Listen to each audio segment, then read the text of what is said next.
예, 지금부터 블루투스가 우리 삶에 가져올 변화에 대해서라는 주제로 스티브 해전더퍼 개발자 프로그램 담당 이사의 프레젠테이션이 있겠습니다.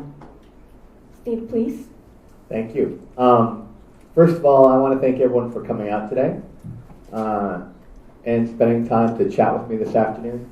I'm the Director of Developer Programs at Bluetooth, and I think I've got the best job in the world because I get to see very interesting innovations every day from people all over the world, from developers all over the world.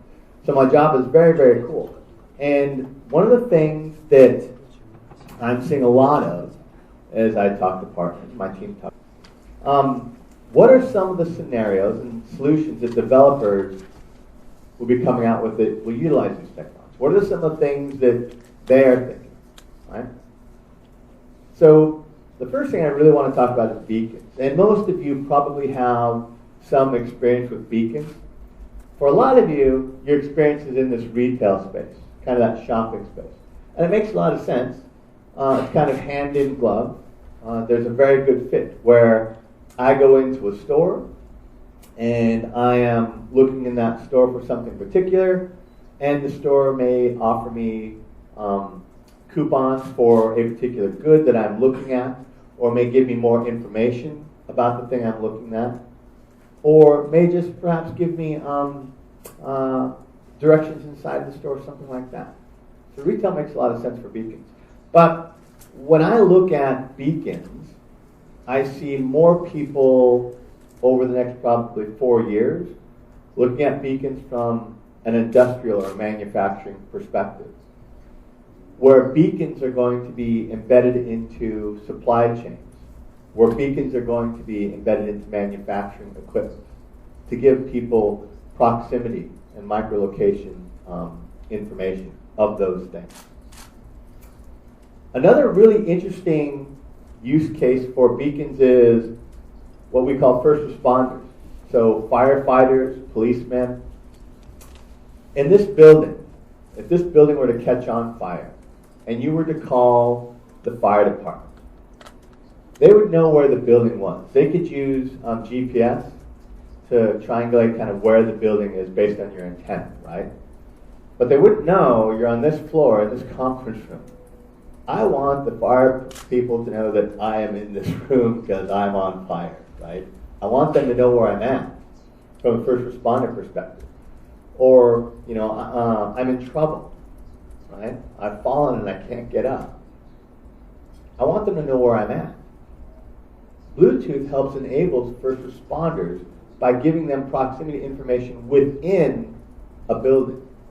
There's things going on with the Federal Communications Commission in the United States right now, where they are mandating that mobile operators, the carriers, look at ways to help first responders with phones in situations just like this. And there's two technologies that they're mandating right now. They're looking at. One is Wi-Fi and one is Bluetooth, right? And we have partners today building out those solutions. So it's really interesting stuff. Kind of the third one I want to talk about, this one is near and dear to my heart. I grew up in the middle of nowhere. I grew up in farmland. A lot of very small family farms. Unfortunately now most of them are either buildings or strip malls, or they've kind of conglomerated into these big mega farms that are owned by just 2 or 3 of these very, very large companies. Now, if you're one of those large companies, technology is not such an issue for you. You can spend money on technology to help your farm, right? To figure out the right things to do from a crop rotation standpoint, or to figure out the right things to plant. But what about the small farms, okay? Technology is money. What if we could take these beacons, which we can, by the way, small beacons, and harden them or create ruggedized beacons that can't be destroyed easily. And you could take these beacons and you could literally put them in the soil in the farm. And those beacons do very simple things. All they do is they send a message that says, hey, look, here is the humidity of the soil. In other words, here's how much water is in the soil. Or here's the pH level, the acidity level in the soil. And then you can take those beacons and you can put them in a mesh network over an entire farm. And then as a farmer, I could come up with my phone and find out which crops I should be rotating, which crops need to be watered, what soil needs to be tended to. Very, very interesting stuff. And then take that technology and move it into some of the developing areas of the world that really could benefit from that stuff. That's cool stuff. So I think beacons are very, very, very interesting. The next thing is kind of discovery service and directional services. And a common use case for this is, and you guys may have seen this as well, in museums and in public areas and public spaces and in zoos and things like that, where as I'm going through the museum, I can go up to a piece of art and it actually tells me about that piece of art. Okay, so the MoMA, the New York Museum of Modern Art, actually has beacons all over MoMA, which allows me to know more about the piece of art I'm looking at. And it's pretty cool. You have an app on your phone, you're walking through the museum, and I'm standing in front of a picture, and it knows how long I'm standing in front of that picture for.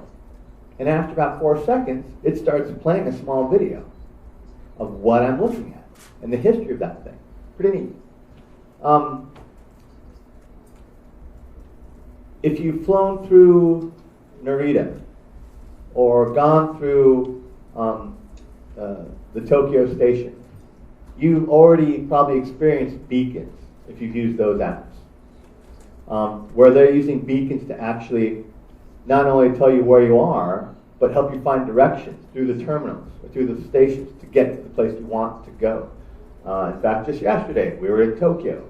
We were in the station, and we actually used the application to find a sushi restaurant we wanted to go eat at. Which, if you've been to Tokyo Station, you desperately need an app to find anything. I get lost so quickly there. Something else that's pretty interesting is I'm seeing more uses kind of in an industrial work environment where time and motion studies are important. So think of factories where companies spend a lot of money trying to figure out the best route through a factory and the best place to put materials in that factory to be more efficient. Okay? And so people are using Bluetooth to kind of track people and materials through a work area to create efficiencies in those workspaces. One of the most interesting things I've seen, and there are several developers I know working on solutions like this, are for handicapped people, particularly blind people. If you think of your smartphone today, it has a lot of haptic feedback. Okay, in other words, it vibrates, it makes noise, it's got great speakers, so it's got a lot of feedback in it. There's a company in Dubai called Analytic Technologies, and they have actually deployed in some public areas and universities these small Bluetooth beacons around the areas, coupled with an app on a phone that will actually guide blind people through those buildings without having to actually have a guide with them. So, as a blind person, you pull out your phone and you hold it, and the phone will shake and vibrate in different directions, and it will talk to you to tell you where you want to go and where you should be and where things are located, giving people with disabilities a massive amount of freedom. I think those types of solutions are really neat. Okay? And then we talk about smart areas, smart homes, smart cities, smart buildings, smart urban areas, smart cars. This space is probably, when you talk about the Internet of Things, and when you talk about some of the stuff that I see a lot of our partners from a vertical perspective getting into, these are some of the biggest areas. Right? There's a ton of growth in these areas. The reason why there's a ton of growth is that the technology is finally at a point where from a developer's perspective, I don't have to worry about the underpinnings or the architectures, because all the technical building blocks are finally there. And so I'm seeing a lot of really, really interesting stuff here, right? So if you take, for example, a smart building, the ability to be able to move in that smart building, and for that building to react to who you are. So I walk into, or I go to my office in the morning, and the door unlocks for me, right? When I get within about a foot of it, or about a meter of it, it unlocks for me, because it knows who I am. I walk through the door, I go to the office, my office door unlocks, I walk into the office knows I'm in my, kind of office space. The heating and ventilation kicks on to about 70 degrees Fahrenheit, because that's what I like. It knows I'm Steve and I'm in there and I like 7 degrees. The heating kicks on. My laptop or my computer automatically unlocks. I put my phone on my desk. It wirelessly charges and uses Bluetooth to actually monitor the charge. And it transfers all calls to my desk phone. These are things that are happening today. Now take that and go over an entire building. Right? We're now in that building. It knows where I'm at. So people can find me in that building. Take that and go to a smart urban area or a smart city. And you have cars with sensors on them. They can actually use that information from other sensors around them to be more efficient and to be safer. Right? Your car can tell you, hey look, there's a stop sign that's red, or a stoplight that's red, 100 meters, you need to slow down. Or there's a car in front of you, 20 meters. If you stay at this, rate, you're going to hit that car. Interesting stuff like that. And if you take that and move it into autonomous cars, now you can kind of see the connection. Because these sensors, all of these Bluetooth sensors that are going to be all over the place, are going to help these autonomous cars, these driverless cars, drive and figure out where to go, and figure out what's around them. So it's very, very interesting. I think we live in very, very interesting times. I think over the next 5 years, what we see is going to be so fantastic that it'll be like something from a kid's cartoon. And with that, I want to thank you all for taking the time to listen to me this morning. I know that you've got a lot of demands on your time. I hope this was at least interesting and a bit informative, and if not, I'm very sorry. But I will now open things up for Q&A. So if you have questions, please ask.